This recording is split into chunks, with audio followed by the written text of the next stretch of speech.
Hi, I'm Patty. I'm Kim Michelle. And I'm Jill. Welcome to our podcast. It's a great day to talk. Because honestly, what day isn't a great day to talk? So join us in our conversation.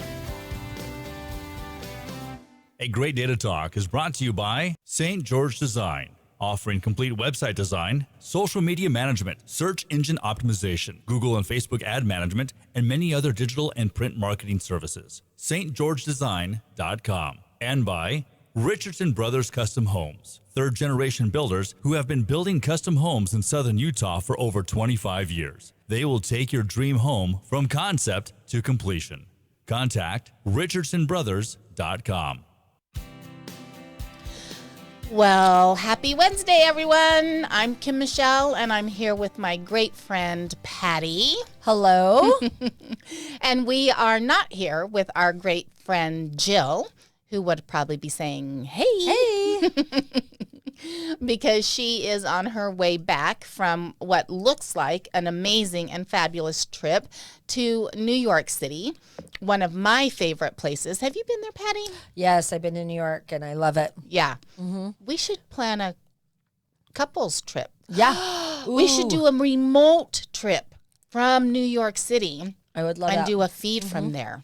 So I went to New York for my 38th birthday with, were there three of my girlfriends, and we went to Tarzan and we went to Phantom, sang karaoke, and it was awesome. And then 4 years ago, I went back with my youngest daughter, Abby, and my sister and her daughter, and it was wonderful. We went to Waitress. We went to Dear Evan Hansen when Ben Platt played it, which was amazing. Yeah. And super lucky because the tickets came at us from just like heaven. They just fell into our laps. And so, but yeah, I love New York. Yeah, it is one of my very, very, very favorite cities. But Riley has no interest in going to New York. Really? Yeah. Too many people. It's too peoply. And he's not going to fish there. So we can only vacation where he can also fish. Well, maybe we could somehow get fish in there. Well, and I'm fine to go without him. Yeah. Yeah, because, I mean, he would like it if he would just give it a shot. Mm-hmm. But we did go to San Francisco 5 years ago. For our anniversary, I planned it, and it was very like city. We took the train down to San Jose. We saw Sting and Peter Gabriel in concert. Yeah. That was a surprise for him. And then we rented bikes, and we did a bike tour and drove over to Sausalito, and then we did the Muir Woods, and it was all very touristy city stuff. And he loved it. He had a great time. We did not fish, but you could have deep sea fished out from the boats tried that. there. We went to Seattle a few years ago and saw. We love to go to concerts, so if we're going somewhere, we're going to also see what's playing there. So we saw Mumford and Sons and U2 in Seattle, and I had booked a day fishing trip just so everyone was fine. Yeah. And the guy canceled because the weather was bad. Yeah, that is. Yeah, up there in that area, that's going to be common. Yeah, and I was fine. He was bummed out, but my gosh, we're on vacation. We just had a great concert with some really great friends, and so yeah. Well, she almost said best friends, but I wasn't there, and Jill wasn't there, so she caught herself. I did catch. Yeah, I mean, I would have to say, I have lots of I have best friends. She does. I have some best friends, and some of my best friends over here don't hang out with my best friends over here. Yeah, that's true. Why is that? I don't know. We did for my birthday. Yeah. Which was great. It was awesome. Yeah. I don't know. Yeah. Everyone loves everyone. We all hung out at my birthday party, my 50th. Yeah, that was fabulous as well. Yeah. A couple of years ago. Yeah. So we just need to do that more often. We do. Yeah. We absolutely do. And when Jill gets back, she'll regale us with all of her wonderful exploits. But it sounds like they've just had a fabulous time and done what probably would take me a week to do in New York. They've done it in a couple of days. So they'll probably be exhausted, but and they that both good lived kind of there. exhausted. Yeah. Judd and Jill had both lived there separately, different times, didn't know each other, but Judd went to college there, and then Jill worked there as well. And so they probably know the ins and outs. Yeah, for sure. Mm-hmm. Yeah. But I remember the last time I went to New York, with my sister and my daughter and niece, we put on the miles walking. Yeah. Yeah. Well, Scott took me there for around the holiday, around Christmas. So, I mean, it was magical. It really just was magical. So, and I love Christmas so much. And so down by the ice skating rink, they have all of the little booths set up there for Christmas and stuff. Oh my gosh, it was it was amazing. I would love to go at Christmas for sure. Yeah, it was lovely. Anyway. Well, today is actually National Youth Confidence Day. Yeah. Which, what a great day. I know. I thought it was lovely. Wonderful. So we thought that's what we're going to kind of focus on today is that concept of confidence, youth confidence, and what does that mean, and why is it important to even have the conversation, and how can we support our youth around that? And as I mentioned to you as I was coming over here with Scott, he had said, I think all youth have confidence. And my first thought was like, well, we're not talking about cockiness. That's not the same thing as confidence, right. Because we do experience some of those, I think, as well. But I think oftentimes that's not true either. Well, that's a facade. That the cockiness is to compensate for the insecurities. Yeah. But yeah. Mm-hmm. But he said, all kids have confidence. It's just, what are they confident in? And I thought, boy, that's so powerful, because I think it's absolutely 1,000% true that whatever the story is that they're choosing to tell themselves, they have 100% confidence in that story. And if that story, unfortunately, is one that they're at some level not good enough, they're still 100% confident in that story. Yeah. And so I think the goal of this conversation is, the great news is if they can be 100% confident in any story, then they have the ability to be confident, which is awesome. Yeah. And now it is just, how do we support the shift in that story to one that really is going to serve them in the long run? And the other good news is, as we support them in that story, then it also supports everybody around them.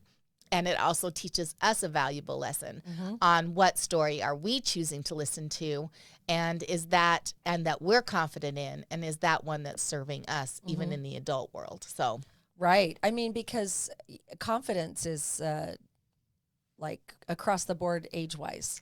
Oh, yeah. And I think well, in fact, I know my mother-in-law says, I'm just not confident in this anymore, where they used to be so confident in something.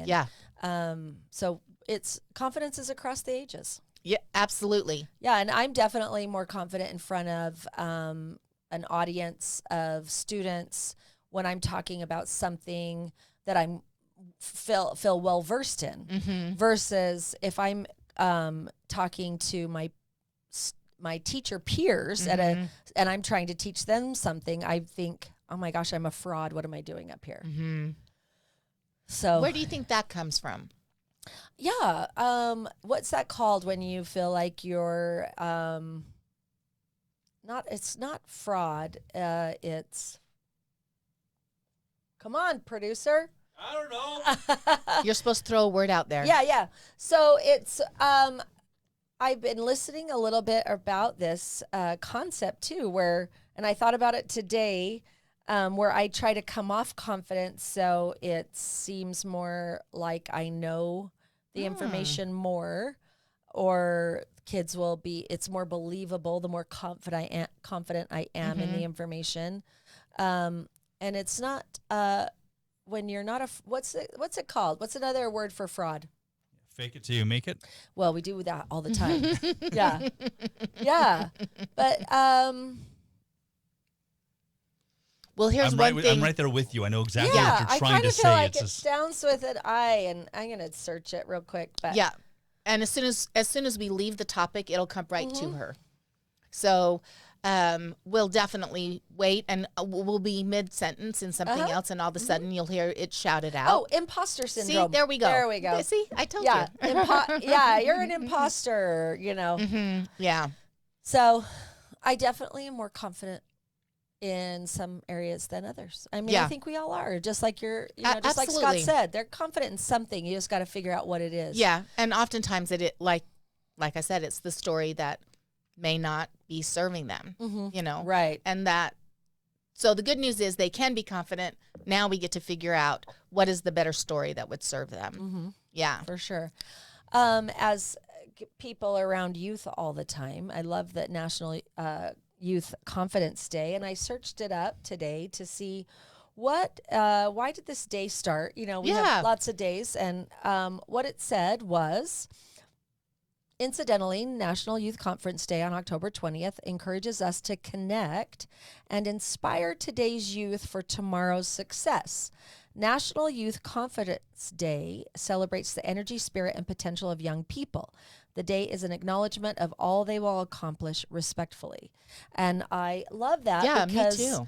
I don't know about you, but when you get around your kiddos at school, I glean their energy. I get energy from their energy. Absolutely. Yeah. Yeah. There's no doubt about that. Right. Yeah. And hopefully, you know, it's symbiotic, right? So you're gaining energy from them, and then you're giving that right back, and energy attracts like energy, and all of that good stuff kind of happens. Right. So yeah, I absolutely agree with that. And then it even goes outside of the classroom, right? So the goal is then that that same energy then would be shared among teachers, and then that's shared in other classrooms, and yeah. It's like throwing a rock on the water. That's right. Where the ripples go, it extends all the way out, which is what we want to see with our kids' confidence building, as we're trying to build kids' confidence in areas of for you, it's language arts. For me, it's language arts, but also psychology, knowledge, and how that relates to themselves. And both of us are trying to help kids be prepared for the next step, college or trade school or life or out in the job market. So, I think it's always about growing your kids, and then it's about the content. So I think regardless of the specific content, it's always about being there with kids and even adults, right? So regardless of who you're in front of, who you have the opportunity, whose life you have the opportunity to touch, it's always about, in this moment, how can I serve this person that grows them in some way? Right. And then in the classroom, the second, to me, which hopefully it's in alignment with core curriculum, that, you know, then you're really working the content, because the content, the brilliance of someone, still they are the conduit of that brilliance. And if they cannot figure out how to be the conduit in an effective manner, then sometimes the brilliance can't be seen or heard. Right. Right. Yeah. So I was thinking about, you know, we've both raised our kids, and I also think we still raise our kids. Yes. And I still I think my kids still like to know how proud I am of them, and how supportive I am for them, as you do as well. And also, how do we promote confidence in what they're doing currently? And so I don't think, you know, it's never ending as far as parenting goes, meaning support and promoting and helping our kids grow at whatever age and stage they're at. So how do we promote confidence in our kiddos today? I know that I'm way less, I mean, my kids might disagree, but I know I'm more supportive in their choices, and I'm less judgmental in their choices than maybe when they were living at home and I was trying to guide them a certain way. But now they're out. I'm like, you do you, man. Yeah. Well, I think that is one of the main keys to it, right? Is that part of it is to promote the self-improvement aspect rather than that destination. Right. That it's about this journey, and that the journey is where the celebration is. And if we practice the journey and we are on that journey and we celebrate the journey as we go along, then the destination is just kind of the starting point of the next journey. Yeah, absolutely.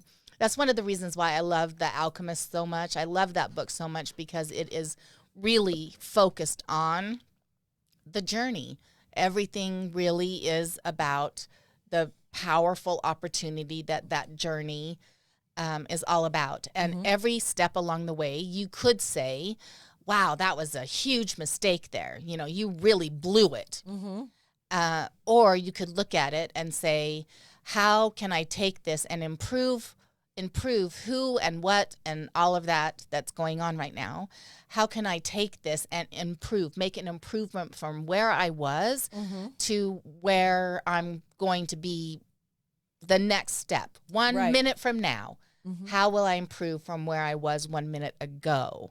And I think that is one way that we can support this idea of empowering our kids and gaining confidence there, is for them to recognize that it's just really about improvement and not about this golden reward at the end. Yeah. And I find that with my students, they do not like to be recognized sometimes for their successes.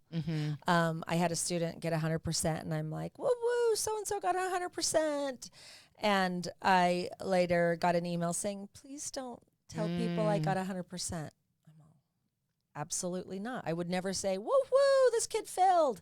But, you know, I think that kids on either end. And I was like, well, I'm really glad that he said that. I won't do that anymore. And so it taught me something. And then, you know, my confidence waned for a minute. I'm like, it's okay. I learned this. Right. But with my students in language arts, we'll do a just like a bell work where they're on a computer and they're fixing a horrible sentence. The sentence is grammatically incorrect and they fix it. And then I can shoot all of their answers up on the screen, but without their name. Oh. Yeah, so they can, and I can go through and I'm like, okay, this person fixed it like this, and we can talk about that person's answer without talking about that person's name. And they do not like to be called out. And I'm like, we're learning, and we're all learning. It doesn't matter. It's okay to say, I made a mistake. Yeah. I was talking to a friend too this weekend, and it was really hard for me to own, and sometimes still, that I made a mistake. And I remember my first job right out of college. I lived in California. I was 22 barely. And so like last year. It was just a couple years ago. Yeah. Right. Yeah. The year before last. Yes. It was just barely before COVID. Yeah. Yes. And I worked for this therapy center in Orange County. It was, and I did all of their intakes. So it was a therapist group. So there were several therapists in this group, and each therapist had some specialties, what they, services they provided special for, maybe addiction or maybe a child of addiction or women or relationships, whatever it was. And so the clients would call in and say, I'm looking for a therapist. And then I would take all their information. I'd take all their insurance information. I would empathize just over the phone and make sure they felt heard. And then I would refer them to the most appropriate therapist. And I was so afraid of making any mistake.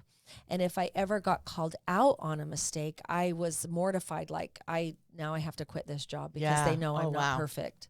And I didn't want anyone to know that maybe I wasn't perfect. And so now if you thought I was, I'm owning it. Now I'm not perfect. So those of you that are listening, I can't even. I'm sorry to burst your bubble. But you're perfect in my eyes. Thank you. But But it was really hard for me. And so I remember the owner of the company, he was a PhD psychologist and his wife was a addiction counselor. And she said, it's okay to make mistakes. Yeah. I'm all, wait, what? I can't make mistakes. You'll know that I make mistakes if I make mistakes. And that was a huge lesson. And it was like, raise your acceptance, lower your expectations of yourself and others. Because nobody else has that expectation. Right. And it's okay. And the best thing I can ever, like, it's just a weight off you when you're like, oh my gosh, that's my bad. I'm sorry. And that even helps build confidence, because if I'm afraid of making a mistake, I'm not going to be confident in doing anything new. Absolutely. Ever. Yeah. And that's one of the benefits of instilling a sense of confidence in a forward-moving way with your kids, is that they'll be willing to take on things that they otherwise wouldn't be willing to attempt, because they would be afraid that they would fail or something like that, and therefore they wouldn't ever try them. So absolutely, that's one of the reasons why you want to instill that kind of confidence in them, that they, even if they were, well, let's just redefine failure then. Right. So failure isn't that you got 97%. Right. Because listen, some people could get 100% and not even work at it. Right. So then what does that 100% really even mean? Somebody might get 90% and really put themselves out there and really worked hard on it. That 90% means 1,000. This is kind of math. I'm just pointing that out. I feel like you have gotten more confident in your math skills. Totally. So somebody could get 90% and really put themselves out there. To get that means 1,000% more than somebody who got 100% and didn't even have to do a darn thing to make it happen. Yeah. Some people honestly can listen and it stays. And the rest of us, in one ear, out the other, if we don't have schema for the information, if we don't have the background knowledge schema for it, or if we don't have the attention span or the memory ability. I know some of my students that struggle with cognitive abilities, a lot of it is processing speed. And I teach fast. I know I talk fast. And so how could they process as fast as I talk? And so that's definitely something I have to work on. And I know some of the kids that struggle never ask questions. They're not confident. They think everyone else knows the answer. And we don't. Everyone doesn't know the answer. So it's, you got to try and find those kiddos as well. But absolutely. Because a lot of times I'll ask a question in my classroom, and it's like crickets in there. And I know it isn't because they all know the answer, and so they don't feel like they need to ask a question because they all know the answer. Oh no, they just don't dare to.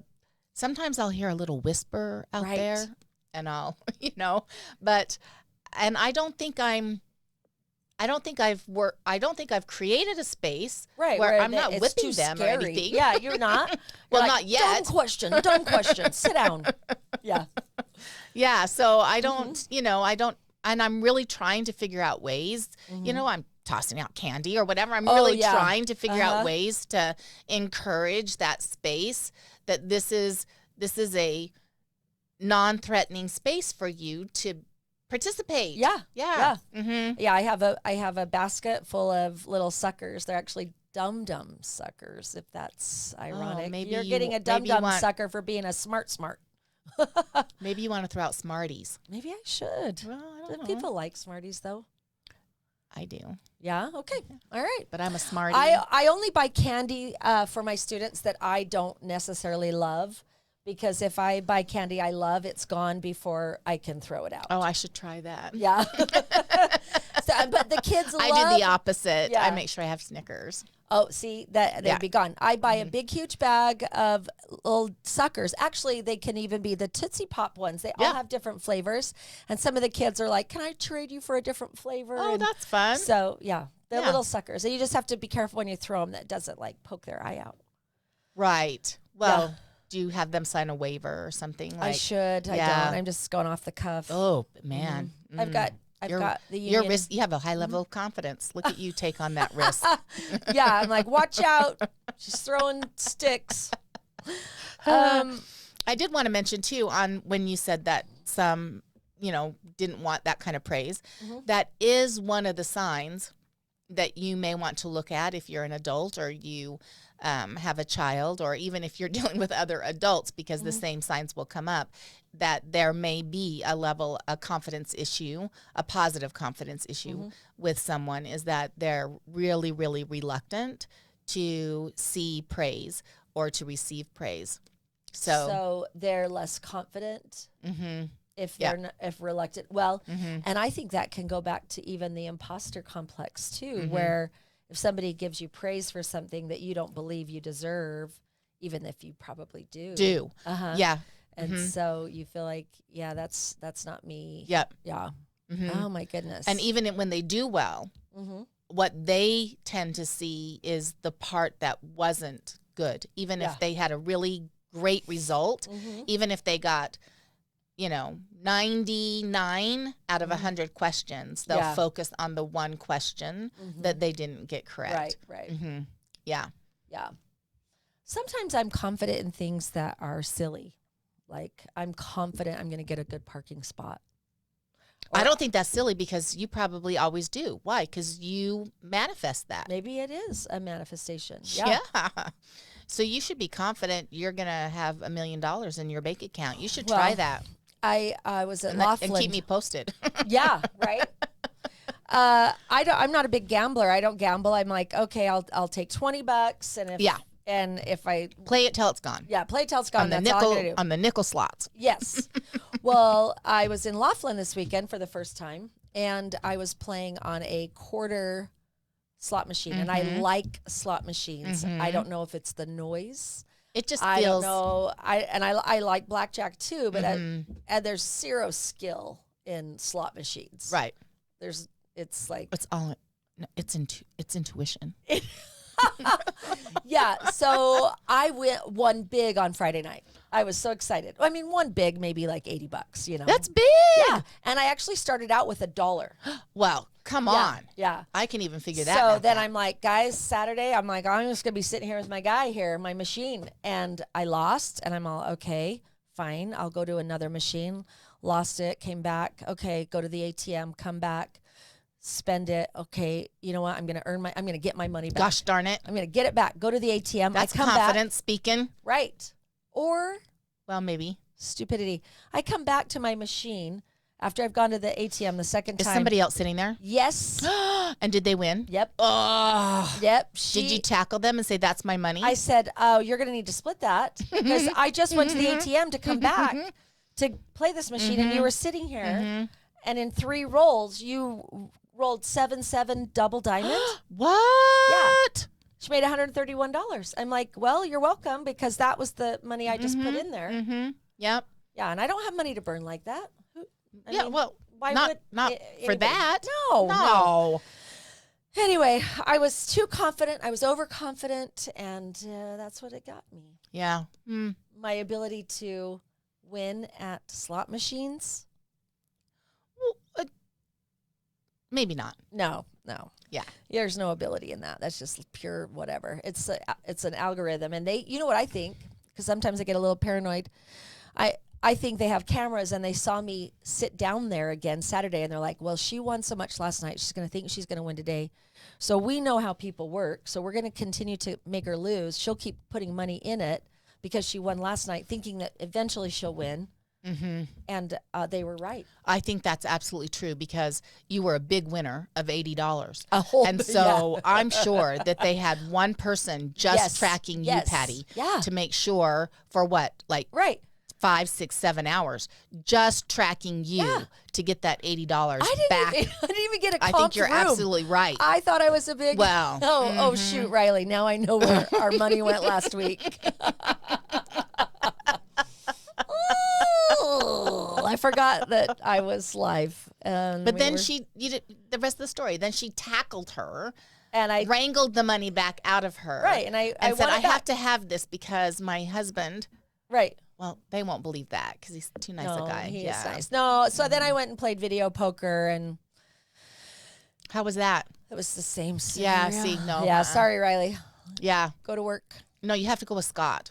Has Scott got... Oh, my gosh. We went, I know I will get this story wrong, but, and I know this is a slight diversion, but when we were younger, and so a big excursion was to take the bus over to Wendover when we lived up north. And the gambling bus over to Wendover. And so we went, and it was like us and all the blue hairs. Yeah. You know, yeah, very nice elderly people going over to play in Wendover. Were they going to play bingo? Yes. Yeah, for sure. And so they played some on the bus. And Scott won like every bingo on the bus with all these older people. Oh, that's awesome. So he won all those. And then we're getting off the bus, and all of them just want to touch Scott for good luck. Well, yes. Well, I mean, he's a handsome young man. Yeah, so I can't blame him. They said it. I'm just getting that now. They said it was for that, but I'm really wondering now if that's really what that was about. But anyway, then he walks in and puts, I don't know, like a nickel. I mean, it was a nickel. Like nothing. Yeah. Yeah, nothing. And wins like $250. Which was like $2,000 back then. Yeah. And all the whole bus is just like, whoa. Yeah. Yeah. And I have to say, some of those people that were probably coming off the bus and touching him were actually probably hitting him because he had won all the those time. bingos. Right. But some were more gracious. But anyway. Well, I think he had a high level of confidence. Right. Yeah. And it's so funny because I think in that scenario, and maybe my scenario, we attribute our successes to ourselves. Like, I was a big winner. And then the next day when I wasn't winning, I'm like, they were watching me and made me lose. That it had so we're not in control. Yeah. But and in real life, we're not in control at the slot machine. We're not in a whole lot of control to a lot of the things that happen to us. We're in control of how we respond to those. Yeah. And that always at choice. Always at choice. And I think with that framework at choice can bring confidence. Well, absolutely. Yeah. And I think that is one of the greatest things that we can possibly teach anybody, including ourselves, is that you get to choose to come from a place of responsible, not blame, not shame, nothing like that, simply from a place of responsible, because from that place you get to choose again and again and again and again. And I think that not going victim to your circumstance and owning your role in where you're at, and then knowing that you're always at choice around now what to do in moving forward. And learning. So and empowering. Yeah. And yeah. And all of that, I think, is building a person's confidence by their growing in knowledge. And I love, Riley just said, you cannot catch a fish without believing you can. You know, my grandpa, when I went fishing. Oh, that's why I never catch a fish. Yeah, you just don't think you're going to catch one. And I don't. Riley thinks he can catch he believes he will catch a fish, and he does catch more fish than a lot of people that we're with. My grandpa used to call the fish. If I'm just on a spinner pole, if I don't say, here, fish, fish, fish, I don't believe I will catch a fish, because that's how I learned. You have to call them in. So I'm confident I'm going to catch a fish if I call them in. Are you calling them by the right name? Well, I'm just saying fish. Oh, well, see. Yeah. You might need to call them next time you go, and you're going to call them by name, like specific name. Like, okay. Barry. Here you go, Charlie. Okay. All right. Riley, will you make sure you record that? I know I had a poster that said, before you can be it, you have to see it. Yeah. Yeah. And in fact, it goes along with the quote I found today that I love. It said, self-confidence is the most attractive quality a person can have. how can anyone else see how awesome you are if you can't see it yourself? Yeah. And that's what we need to do with our kiddos at home and at school and our workmates, our adults, is to how can we serve them to be their best selves? Absolutely. And it goes back at what just partners with that beautifully is this positive self-talk kind of language, which I know has gotten some negative connotation. Just because it was promoted in a funny way, I think, on Saturday Night Live. Yeah.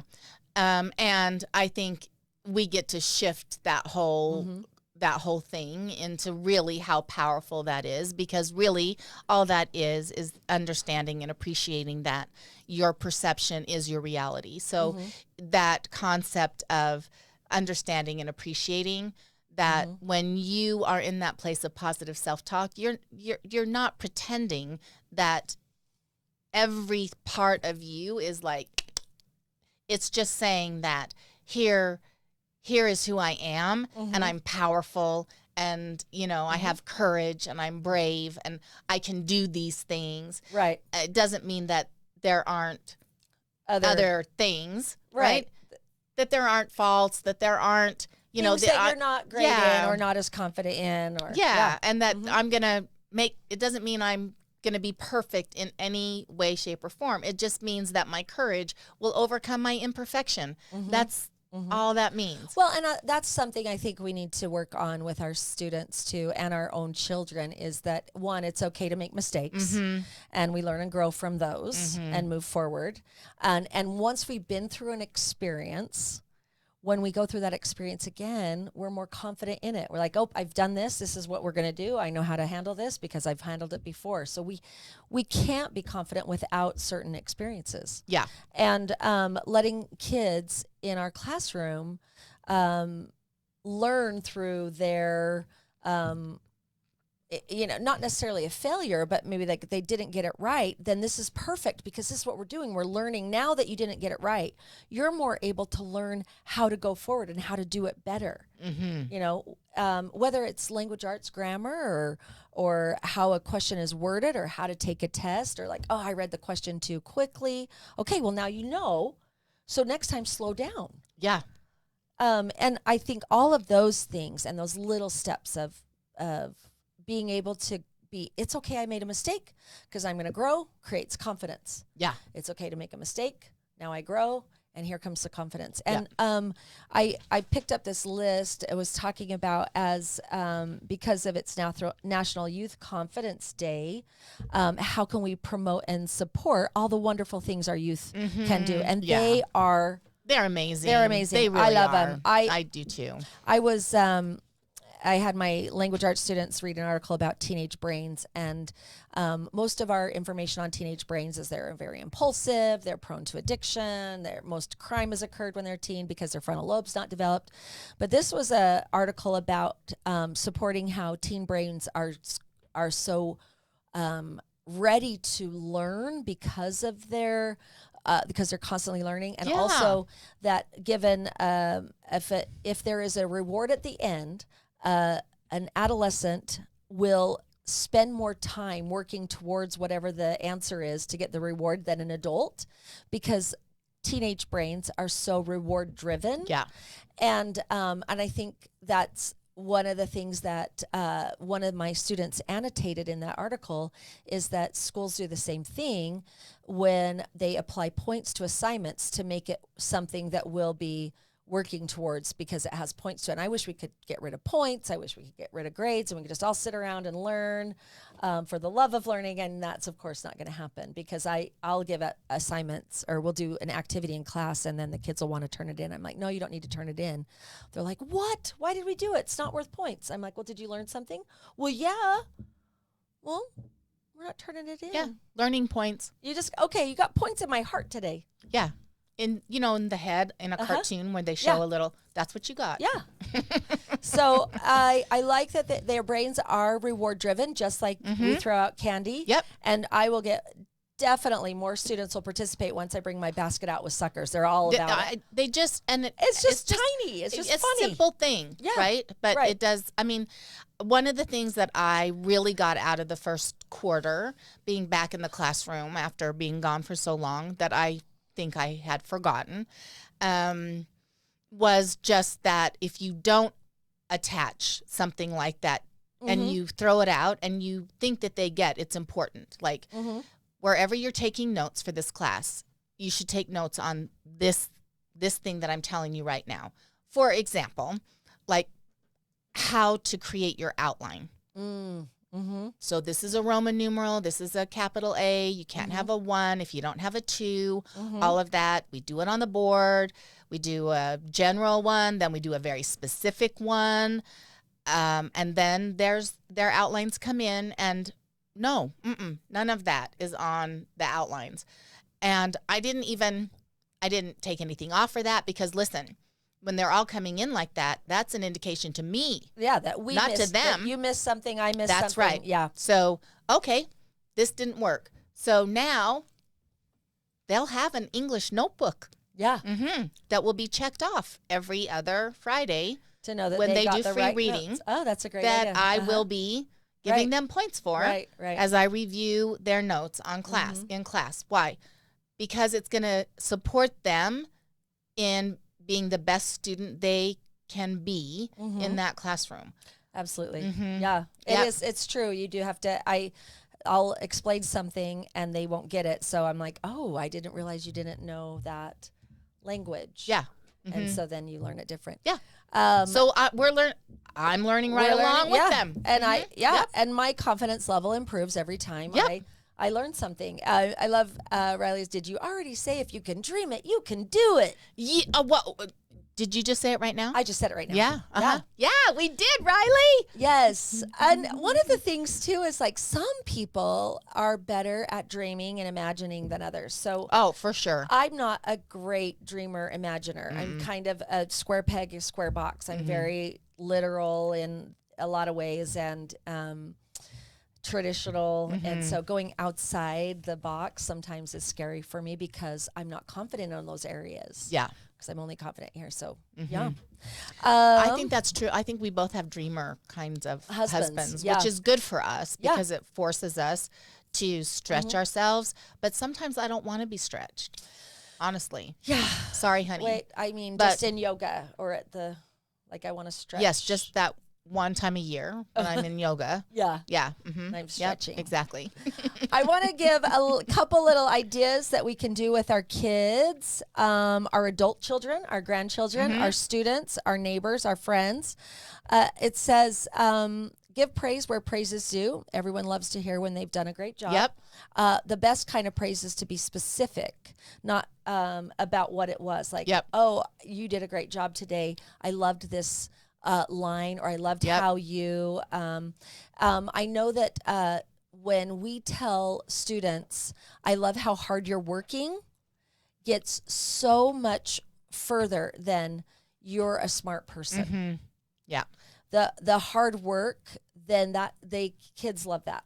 I mean, all of us do. Yeah. I want someone to say, I love how hard you're working, rather than you're a smart person. Because then I'm like, no, I'm an imposter. I actually pretend to be smart. But I do work hard at it. Number 2, help your child, student, grandchild set realistic goals. Unrealistic goals can be a real confidence killer, of course. Of course. Model self-love and positive self-talk. Remember, you're always being watched. And I remember this as a parent with young girls. Yeah. If I was weight shaming myself, yes, what message were my kids getting around that? And did they compare those things? And so that is definitely something I will do differently with my grandkiddos. Yeah. Resilience. Teach resilience. Most confident comes from learning to get up after we fall, which we've talked about today. Confident children are not afraid to try new things. Yes. Take a risk. Yeah. As a parents, we can take risks and allow our kids to. Like, yes, this is going to be great for you. I want you to try out for this. Or you You order on your own now that we're in That's a right. restaurant. You order for yourself. Little things like that.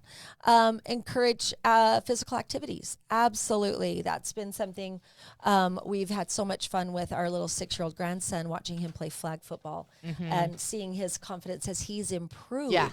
The first game he didn't love it, and then by the 4th game, he had a good attitude the whole time. Oh, that's so great. And of course, we praised that. I'm pretty sure I gave him $1 for it as well. I'm sure. Because we're I'm going sure. to That's where all your money's monetize going, Riley. all of it. It has nothing to do with gambling. It was None. Yeah. Not a bit.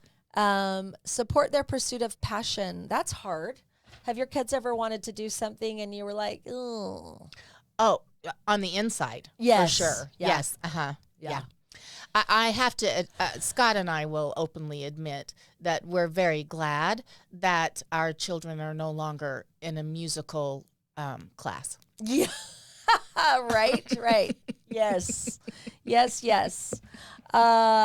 Set rules and expectation and coach relationship skills. Those are good things all the time. Those are all really good things. You don't have to do those just on October 20th. No, you could do them on the 21st too. Yeah, you can extend it. Extend Youth Confidence Day. And you can even incorporate it beyond youth and just, let's How just can you live in build- confidence. Yeah. The last thing I would say is that one of the things that I love is this idea of reinforcing their be and not their do. Right. That they are not what they do, that they are who they be. And that who they be, those really empowering values, that's who they are, and that they'll go out and do based on who they are. And so just continue to praise the be, and the do will happen. Right, because we are human beings. Yeah. Not human doings. Yeah, but we like to be doers because that's immediate. It's Well, easy to that's- see. yeah. It's, so some Well, of us, that's how we have That's created how I value. get my value is how much I can Do. do. Yeah, But, then it comes back to bite you. it 100%. 4 Because o'clock in the then morning. you didn't get to sleep and got to teach. Yeah. So it's, know your limits. Know your limits. Yeah, it's no coincidence that this is the day we found. In fact, it probably has never been this day before, except we needed this lesson. So all of a sudden, miraculously, today is Youth Confidence Day. Yeah.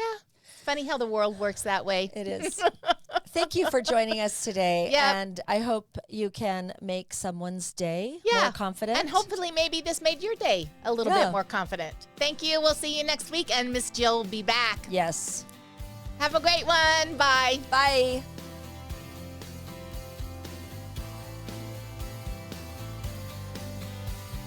Thanks for listening to It's a Great Day to Talk. Be sure to follow and subscribe to us on your favorite podcast platform. And until next week, Get out there and talk. This has been a production from a podcast studio.